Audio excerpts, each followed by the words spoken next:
कठिन वचन ऐसे वचन कठोर सुनी जो नहीं दे विलवान तो प्रभु विषम वियोग दुख सही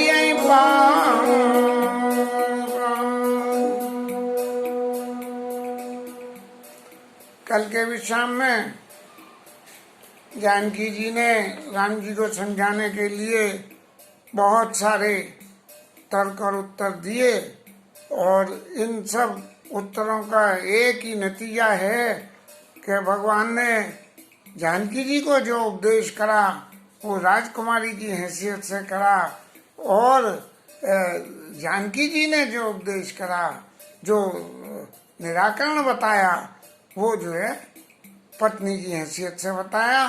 और सबसे बड़ी बात एक है कि जब हम जीवन में एक तरफ अपनी विशिष्ट लगन को लगा देते हैं तो सारे दुख तकलीफ दूर हो जाते हैं। घर में नया छोटा बच्चा आवे और बहुत सी माताओं को ये रहता है कि सफाई कौन करेगा। अब तो खैर बदल गया ऐसा कि भाई मैं बच्चे की सफाई कैसे करूं, लेकिन जब बच्चा घर में आता है और प्रीति की लगन होती है तो वो उस परेशानी को भूल जाती है। ऐसी परिस्थिति के हिसाब से जानकी जी कह रही है कि जब मैं आपकी सेवा में बराबर लगी रहूंगी तो फिर जितने भी दुख आप कह रहे हो वो सब दुख मेरे लिए कोई मायने नहीं रहेंगे। अस कैसी विकल वही भारी वचन वियोग न सकी समारी देखी दशा रघुपति जी अजाना देखी दशा रघुपति जी अजाना हट लागेन राखें कहे कपाल भान कुल नाता परी हरी सोच चलो बन सादा नहीं विषाद कर अब आजू बेगी करो बन गवन समाजू।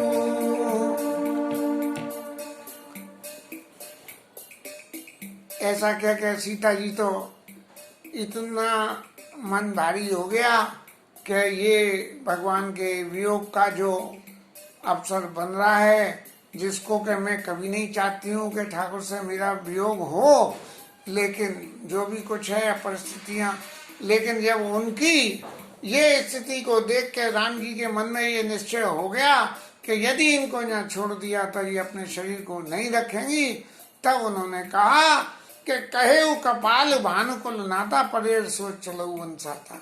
अब अपना सारा सोच को छोड़ के हमारे संग चलो। जब तक पत्नी पति के प्रति सरेंडर्ड नहीं हो और सरेंडर्ड नहीं हो तब तक पत्नी की नजर में कहना चाहिए सबसे ज्यादा सुस्त आलसी और अनाड़ी उसका पति होता है और बाकी सब लोगों में गुण दिखते हैं और उसमें गुण नहीं दिखते हैं उन्हें।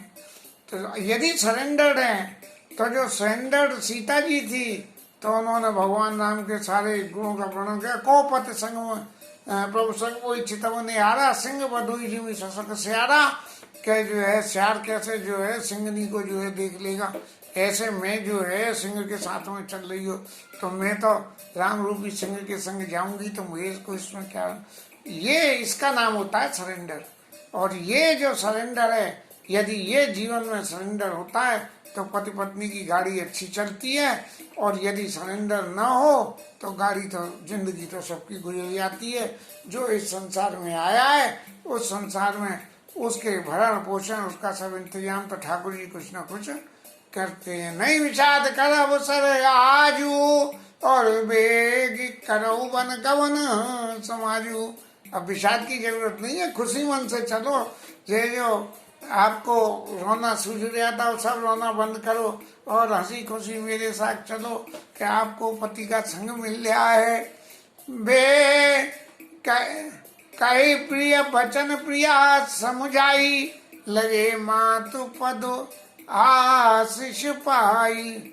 और फिर मीठे मीठे वचन कहते, अरे भाई क्यों चिंता कर रही हो, हम हैं तो सही, अरे हम तो सब कुछ करेंगे, हम तो देख रहे थे कि आपका हमारे प्रति कितना स्नेह है और इसीलिए ये सभी बातें कह रहे थे। लेकिन आप जो है इस वक्त बेकरो बन गवन समाजू, जल्दी से बन चलने की सभी तैयारी करो।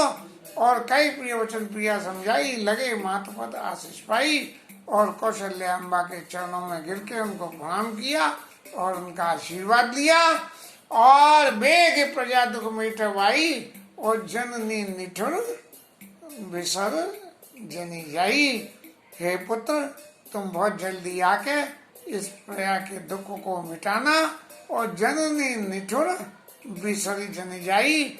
ये मेरी जैसी इस निष्ठुर माता को भूल मत जाना। 14 साल की अवधि वन में रहोगे, बिना माता के रहोगे तो मेरे को इस परिस्थिति में भूल नहीं जाना। फिरी दशा विधि बहुर की मोरी, देखियो नयन श्याम मत जोड़ी। हे विधाता, मेरी ये दशा क्या कभी बदलेगी, जबकि मैं इस कोमल तुम्हारी और सीता जी जैसी जोड़ी का मैं देखूं नैन श्याम मृदु जोड़ी, तुम्हारी इस जोड़ी का मैं दर्शन करूंगी। और सुदिन सुघड़ी तात की कब होई, जननी जियत बदन पिदू जोई। वो घड़ी कब होगी जब मैं तुम्हारे इस चेहरे का दर्शन करूंगी। बहुरी बच्चे कई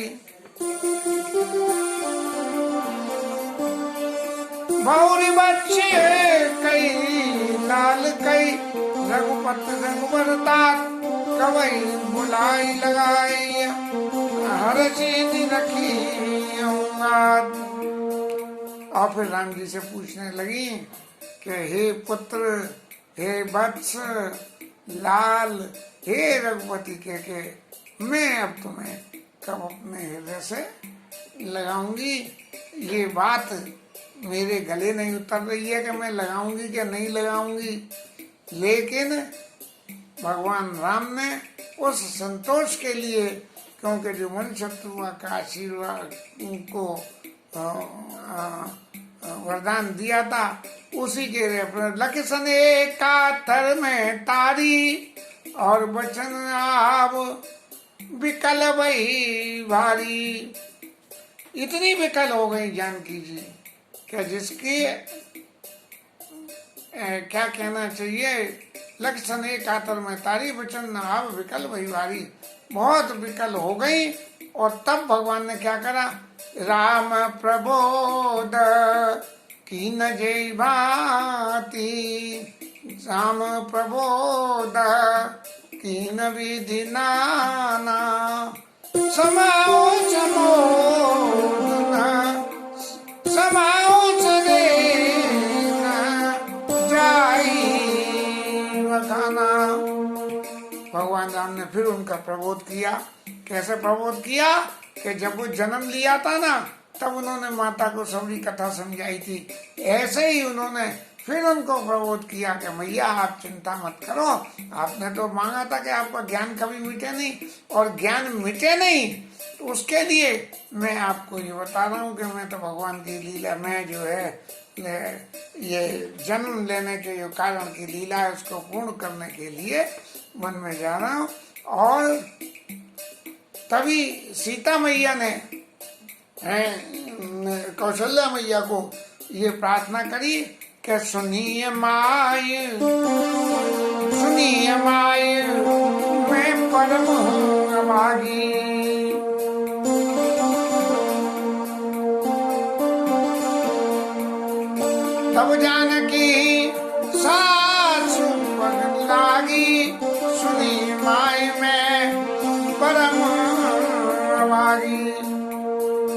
सासू माँ के चरणों में प्रणाम करके और जानकी जी ने कही है कि मैं तो बड़ी अभागी हूँ। अभागी कैसे हूँ? बोले कि मेरे को तो आपकी सेवा करनी चाहिए थी, लेकिन मैं बनने जा रही हूँ, लेकिन मैं करूँ क्या? ये जो कर्म है, मेरा कर्म पति की सेवा, पति का साथ देना है, इसलिए मेरे को जाना पड़ रहा है। नहीं तो यदि मैं अपना कर्म छोड़ दूं तो आपकी सेवा कर सकूं, और वो करना उचित नहीं होगा। इसलिए हे माता जी, आप तजब जन क्षाण उछो, कर्म कठिन कछु दोष नमो। आप जो मैं बनने जा रही हूँ, इसके क्षोभ को आप छोड़ दो, इसके दुख को छोड़ दो, लेकिन मेरे ऊपर अपनी कृपा को मत छोड़ना। कर्म कठिन कछु दोष न हो। अब ये तो सब कर्मों का फल है। किसी जन्म में कोई ऐसे कर्म करे होंगे, नारद जी ने शाप दिया, उस शाप को अंगीकार करके ठाकुर जी ये लीला कर रहे हैं, और मुझे उस लीला में सहयोग करना था। सुने सी बचन सासु सकुन जानी अकुलानी, दशा कवन विधि कहूँ बखानी। मैं कैसे उस दशा की स्थिति का वर्णन करूं, और बहुत ज्यादा विकल हो गई कौशल्या माता, और बार बार लीन उर लाई उर लीनी, धर धीरज के बार बार लगा के उन्हें आशीर्वाद करा है। और ये आशीर्वाद जानकी जी को दिया कि अचल होय आई बात तुम्हारा, जब लगे गंग जमुन जल धारा, गंगा यमुना की धार। ऐसी उम्मीद थी कि कभी सूखेगी नहीं, इसलिए जब तक ये धार है तब तक तुम्हारा जो है पातिव्रत बना रहे। और सीतै सासु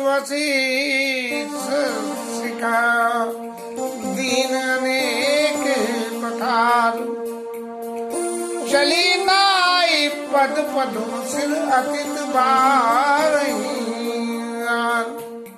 तब जो है सीतै सास आशीष दिया, और फिर शिक्षा और दी कि पति के संग कैसे रहना। अब कौशल्या जी को ये तो मालूम नहीं थी कि इनके संग लक्ष्मण जी भी जाएंगे, तो जो पति के संग अकेले रहने में पत्नी का धर्म होता है, वो सारा धर्म समझाया गया। और उस धर्म की सबसे बड़ी बात है कि पति अनुकूल प्रेम दृढ़, पति के प्रति प्रेम में दृढ़ हो, और उसकी अनुकूलता के हिसाब से प्रेम करें। अनुकूलता के हिसाब से प्रेम क्या होता है? अनुकूलता ये होती है कि पति चाहते हैं कि ये काम हो तो हो, लेकिन यदि वो किया हुआ काम पति को प्रतिकूल पड़े और करना पड़े तो उन्हें बता के किया जाए। ये अनुकूल है कि देखो कह तो रहे हो ये काम ऐसा करो, लेकिन ये काम करना मेरी नहीं में गलत है, और गलत है तो ऐसा हो गया। ये पति अनुकूल प्रेम दल है। और नहीं तो कि मैं क्या करूं, तुमने तो कही थी मैंने कर दिया। चली नाई पद पदों से अतित बार, समाचार जब लक्ष्मण पाए, व्याकुल बिलक बदन उड़ाए, कंब पुलक तन नैन समीरा, गए चरण अति प्रेम अधीरा। तभी जो है लक्ष्मण जी को ये समाचार मिल गए कि भगवान और जानकी जी जो है वो बनने जा रहे हैं। और बस लक्ष्मण जी की तो स्थिति हो गई कि क्या करें क्या न करें। जो ठाकुर जी के संग विवाह से पूर्व में सोया करते थे, और विवाह होने के बाद में भगवान की सेवा से जो वंचित रहना पड़ता था, क्योंकि वो चरण सेवा जानकी ही करती थी, तो उनके मन में ये था कि सेवा तो चली गई तो चली गई, अब साथ में ये भी चले जाएंगे तो दर्शन भी चला जाएगा। कही न सकत कछु चितवत ठाड़े, दीन मीन जन जल ते काड़े। मछली को जैसे पानी में से बाहर निकाल दो ऐसे तड़पे, ऐसे बोले अब तो ये ठाकुर जी के दर्शन भी चले जाएंगे मेरे लिए। सोचू हृदय विधि का हारा, सब सुख सुखत सुखान हमारा।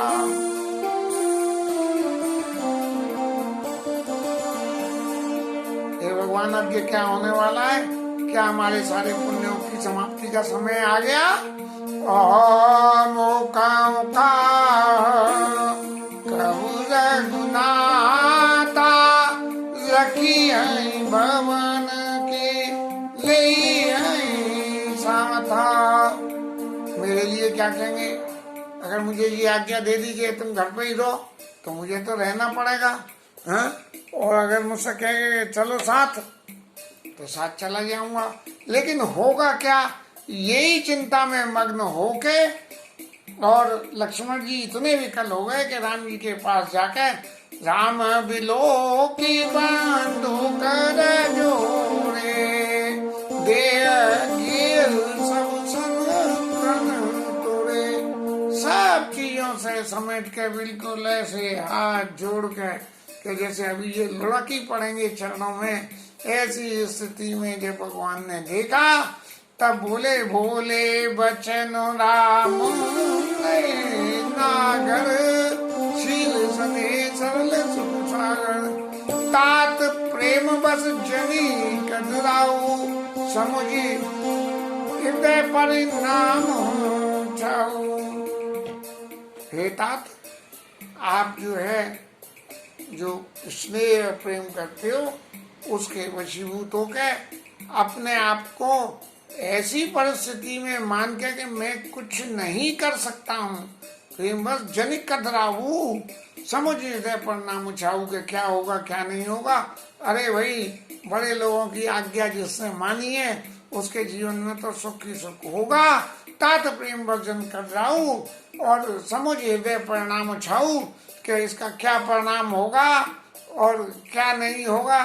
इन सब बातों को आप अपने मन में जान के परेशान मत हो। क्यों?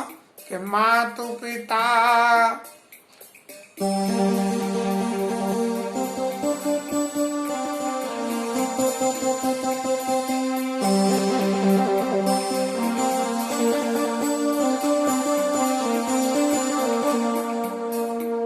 मातु पिता गुरु स्वामी सिख, सिरधर हरि सुवाय, दयो लाभ जन्म को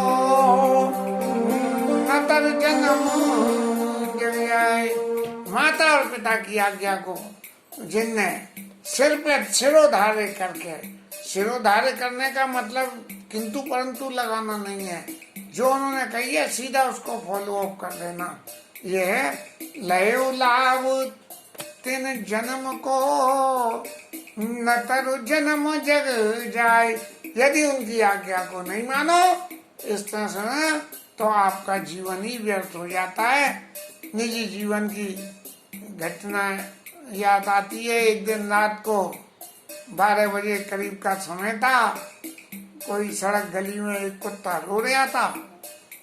बाबूजी आए, मुझे जगाया और बोले कि भैया देखो, एक स्वान महाराज जो है जीवन की अंतिम यात्रा में, जाओ और जाके उन्हें पानी पिलाओ। और जीवन के अंतिम समय में पानी पिलाना बड़ा पुण्य का काम होता है। अब मन में तो मेरी बड़ी कुड़मुड़ आई, यार ये 12 बजे सोते में थके हारे सो रहे थे, और बाबूजी को देखो, इनके लिए कुत्ते की जो है वो वैल्यू ज्यादा है और हमारे थकेपन की नींद की वैल्यू है। लेकिन बिना कुछ कहे, क्योंकि उनका आदेश था, इसलिए जाके उसे कुत्ते को पानी हम पिलाया है। शायद ऐसा लगा कि वो कुत्ता फिर जिंदा हो ही गया, मरा नहीं। अस जिया जाने सुनो सिखवाई, करो मातु पितु पद सिखाई। माता पिता और गुरु की वाणी मानना, इसलिए माता पिता की सेवा करो। अब माता पिता शब्द के तो 2 अर्थ हो गए। माता पिता शब्द के जन्म देने वाली माता, या स्नेह देने वाली माता या लालन पालन करने वाली माता। लक्ष्मण जी तो हमेशा राम जी के संग में ही रहे हैं, बिल्कुल हनुमान के संग में पूछ ऐसे रहे हैं। तो उनकी माँ कौन हुई? अस जिय जान सरनाऊ सुख भाई, करो माँ तो पितु पद सेवकाई। माता पिता के चरणों की सेवा करो बस। और भवन भरत रिपुसूदन नाई, राव वृद्ध मम दुख मन माई। और भरत शत्रुघ्न तो है नहीं, और राजा को जो है बड़े बूढ़े हैं, इसलिए राजा को जो है बूढ़े और उनके मन में दुख है, उनके दुख का निराकरण करो। लेकिन सवाल ये है कि माता पिता हैं कौन? कौन माँ है और कौन पिता है जिनकी सेवा करनी है? मैं बन जाऊं तुम्हें ले साथा, सब विधि होई अवध अनाथा। यदि मैं तुम्हें लेकर चला जाऊं तो पूरी की पूरी अयोध्या अनाथ हो जाएगी। और क्या होगा कि गुरु पे तो माँ तो प्रजा परिवारू, सब कहूँ पर ही दुसे दुख भारू। सब लोगों के ऊपर दुख का जबरदस्त भजन पड़ जाएगा। और फिर क्या होगा? जासुराज प्रिय प्रजा दुखारी, सोनप अवसी नरक अधिकारी। और जिसके राज में प्रिया दुखी हो वो राजा जो है नरक का अधिकारी होता है। पुत्र को ये चाहिए कि पिता को स्वर्ग पहुंचाने का काम, लेकिन नरक पहुंचाने का काम करेंगे तो क्या होगा? रउतात अस नीति विचारी, सुनत लखन भये व्याकुल भारी। ऐसी नीति को विचार करके, ये नीति आपको रहना नहीं है, लेकिन नीति है रऊ नीति विचारी। और ये सुनते ही लक्ष्मण जी ने रहु शब्द सुनते ही इतने विकल हो गए, सुनो तो लखन भय व्याकुल भारी। और सियरे वचन सूख गए कैसे, परसत तुहिन काम रसी ऐसे। जैसे कमल को पाला मार जाए, ऐसी स्थिति हो गई लक्ष्मण जी की। और अत्यंत विकल हो के कुछ बोले नहीं, हाथ जोड़ के सिर झुका के और खड़े रहे और मन में सोचते रहे। उतर न आवत प्रेम बसा, गए चरण कुलाई। और नाथ दास में स्वामी तुम, तजऊ तका बसाई। और ये रहा कि इतना प्रेम के वशीभूत हो गए कि लक्ष्मण जी को कुछ कहते नहीं बना। तो उन्होंने 100 बात की एक बात कह दी उनसे कि मैं तो आपका दास हूँ और आप मेरे स्वामी हो। और स्वामी सखा पिता मातु गुरु नहीं, स्वामी की आज्ञा को सिरोधार्य करना सेवक का फर्ज है। तो फिर अगर आप मुझे छोड़ भी देते हो तो मुझे काय बात का है, मैं तो फिर भी अपने स्वामी धर्म का ही, सेवक धर्म का पालन करूंगा। इसलिए हे प्रभु, आपने जो कुछ भी थी नमो सिख नीक गोसाई, आपने जो कुछ भी कही है वो बहुत अच्छी बात है, लेकिन लागे अगम मोहिनी कपनाई। मुझे अपने स्थिति से देख के ऐसा लगता है कि मेरे लिए ये सब बातें बहुत अगम है कि माता पिता का पालन करो, ये करो, वो करो, इसका दुख मिटाओ, उसका दुख मिटाओ। मैं किसी का दुख मिटाने का कोई भार नहीं लेता। मैं तो सिर्फ एक ही है कि आपके चरणों की सेवा करूं और इसी से जो भी जिसका दुख मिटना होगा मिट जाए। और नरवर धीर धर्म दुर्बारी, निगम नीत कांते अधिकारी। ये सब जितनी आप नीति की बातें कहते हो, जिन लोगों को धर्म की धुन धारण करनी हो, दुनिया भर के संसार में नाम कमाना हो, ये सब उनके लिए होती है बात। मेरे लिए तो ये सब बातें लागू ही नहीं होती है। क्योंकि मैं तो आपके बालक के समय शिशु प्रभु स्नेह प्रतिपाला, मैं तो आपके स्नेह से पला हुआ हूँ, बात बाकी क्या कुछ है नहीं है, इससे मुझे कोई मतलब ही नहीं है।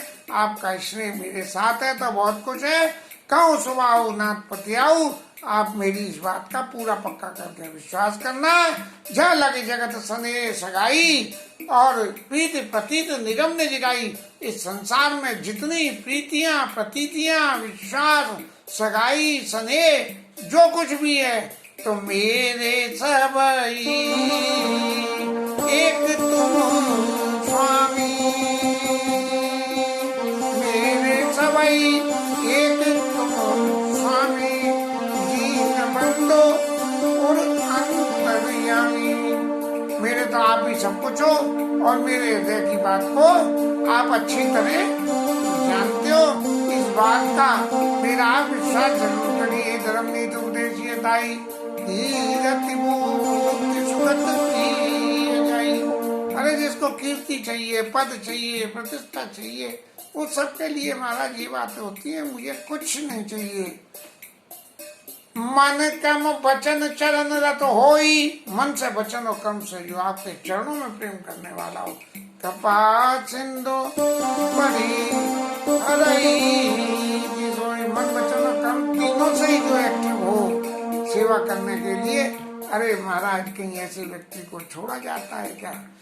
व्यक्तिगत जीवन में जब कभी भी ऐसा होता था कि घर में कोई मंगल उत्सव हो और उसमें घर के बच्चों का बंटवारा होता था, तो बाबूजी हमेशा मुझे घेर लेते, क्योंकि चलती तो बड़े ताऊजी की थी। और बाबूजी कह देते थे कि अनिल मेरे संग रहेगा। मुझे ऐसा याद आता है कि शायद उन्हें कुछ ऐसे गुण दिखते होंगे कि जिन गुणों से उनको अनुकूलता बनती होगी। तो मन कम वचन चरण रति होई, कृपा सिंधु परिहरई सोई। अरे क्या ऐसे मन कम वचन चंद्र सेवक को भी महाराज आप छोड़ दोगे? नहीं तो करुणा सिंधु सुबंधु के सुनी मृदु वचन विनीत समुझाए लाई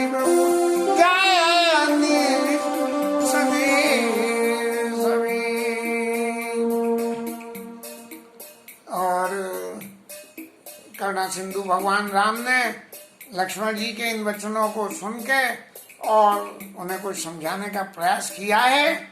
और ये जान के कि वो भगवान के रामचंद्र जी के स्नेह से डरे हुए हैं। अतिशय स्नेह होता है तब अलगाव अच्छा नहीं लगता है। परिस्थिति चाहे जो कुछ भी हो, खुद मैंने भी समय समय पे अनुभव किया है कि जब स्नेह के वशीभूत होकर अलगाव की स्थिति होने पे भी मैं अलगाव को स्वीकार नहीं कर पाया। एक समय ऐसा भी आया था जब मैं भाई साहब के कहने से उनके कहने में चलता था, क्योंकि भाई साहब ने कही थी कि बाबूजी के संग रह के तो बेगारी करता रहेगा और इन कभी कमाई लायक तो तू बन नहीं पाएगा। तो मैं उनकी कही करने लगा और बाबूजी एक दिन मुझसे कहने लगे कि भाई तुम उनके कहे में चलते हो, इसमें तुम्हारा हित नहीं है। तो मैंने उन्हें ये जवाब दे दिया बाबूजी को कि मेरी जिंदगी तो भाई साहब के संग गुजारनी है। बाबूजी आपके संग तो सीमित अवधि है और भाई साहब के संग असीमित अवधि जिंदगी गुजारनी है, इसलिए उनकी बात मानना ही श्रेयस्कर है। मैं इसलिए उनकी बातें मानता हूँ। खैर जो भी हो, ये बातों की बातें थी जो समय समय पे बाबूजी सिखाते थे और करते थे। उन्हीं नीति की बातों को नीतिगत निर्णय लेते लेते आज जीवन इस अवस्था में और इस समझदारी में पहुंच गया कि आज खोखो फोंको कहीं होने का नंबर नहीं आता है। यदि आता भी है तो बड़ी सहजता से सिलट जाता है। इसके साथ आज की कथा विश्राम। लक्ष्मण जी के आगे का प्रसंग आगे कल चलेगा और थोड़ी देर हरि नाम कीर्तन।